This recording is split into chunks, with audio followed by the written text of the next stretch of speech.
Considérons même que le MS ne fasse plus partie du jeu politique.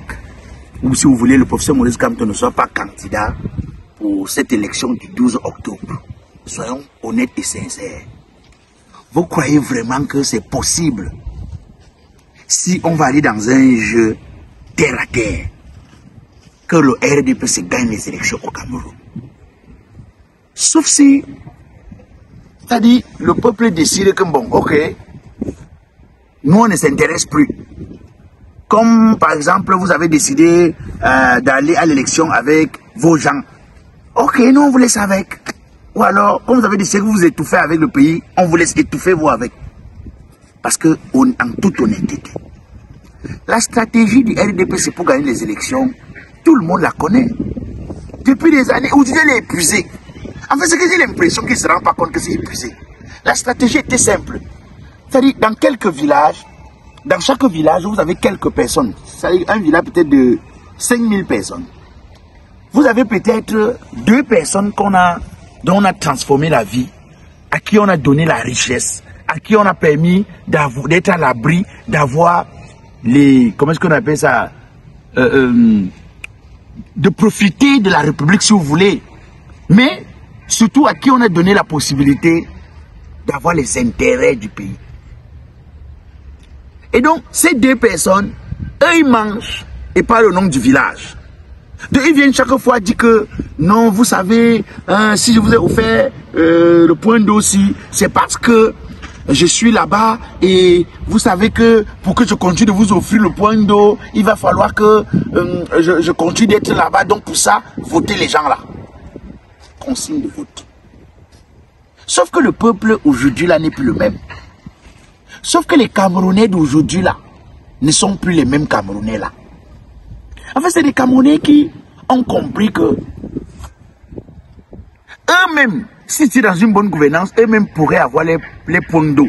C'est-à-dire qu'on n'aurait pas un point d'eau pour tout un village ou 2 points d'eau pour tout un village offert par 2 personnes qui manipulent le village grâce aux 2 points d'eau. Non. S'il y avait un vrai développement, chacun aurait de l'eau chez lui à la maison. Donc chacun pourrait prendre son eau, pourrait installer sa pâte d'eau à la maison. Et ils ont compris ça. Ils ont, avec un peu de lucidité, ils ont compris, ils ont dit, merde, les gens là viennent tout le temps ici, ils nous embrouillent et tout. En fait, la plupart du temps, le vote du RDPC vient des consignes données par les élites du village qui mangent en haut là-bas au nom du village. Sauf que je vous dis que maintenant là, c'est pas évident.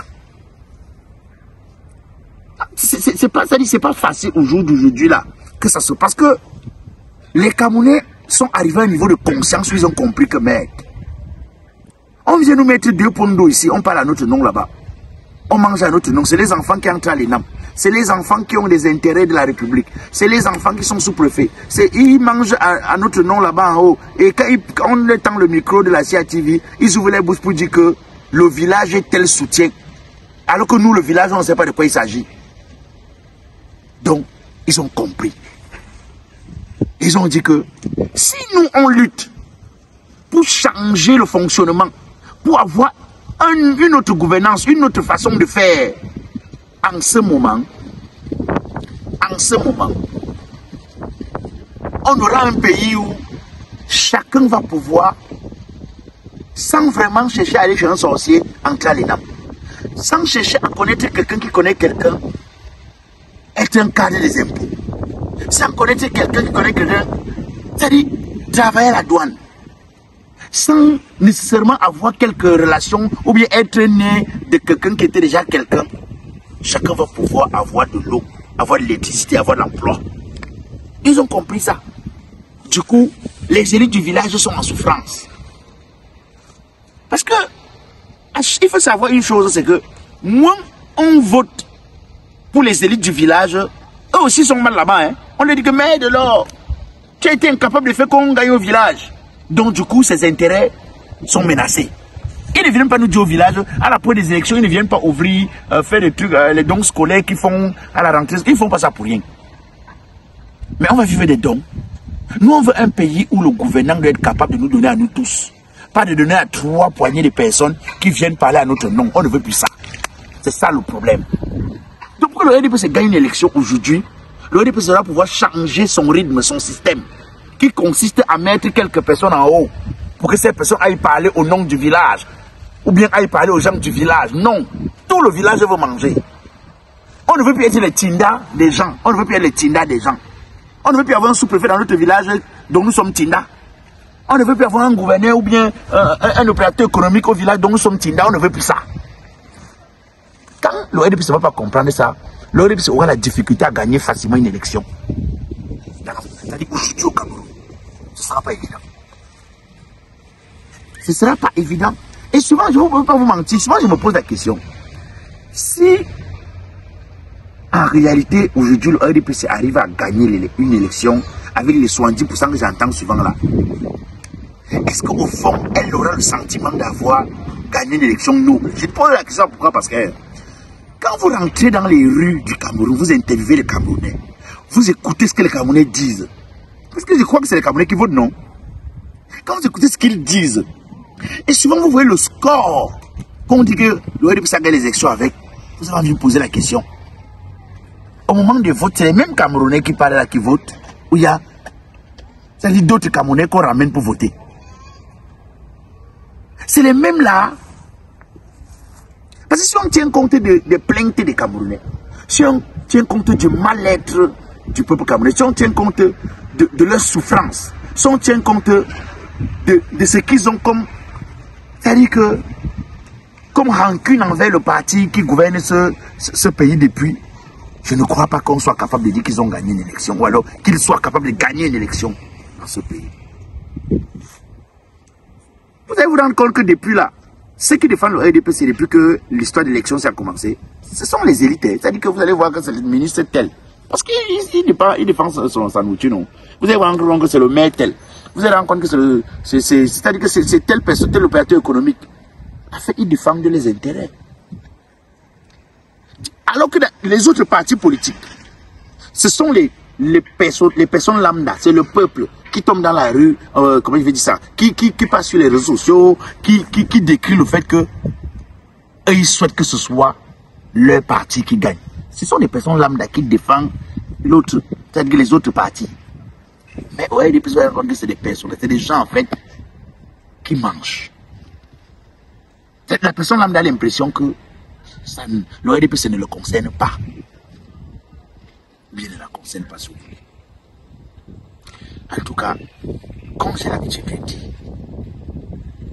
nous sommes dans une élection capitale où le sens du discernement est primordial, où notre capacité à nous donner une chance d'avoir autre chose est mise à l'épreuve. Ce sera nous, mais nous, rien que nous,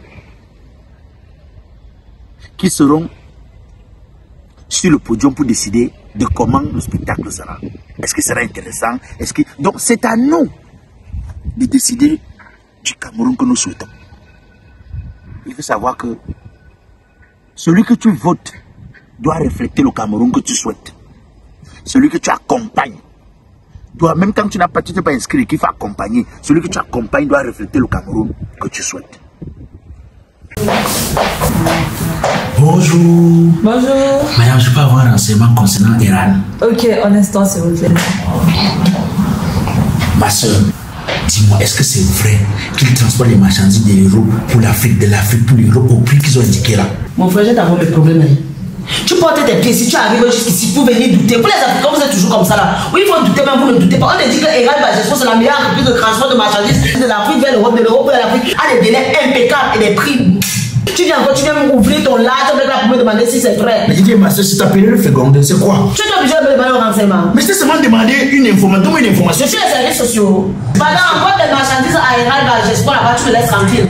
C'est vrai que c'est vrai. C'est la radio. Je suis pour les services de renseignement. Il faut souvent faire vos choses là où j'arrive. Quand vous dormez mal dans vos foyers, Ouais, madame, tu le vois. ça devient le problème des autres. Hein? Excuse-moi. Douala, Kinshasa, Pointe-Noire, Bamako, Conakry, c'est désormais possible grâce à Eral.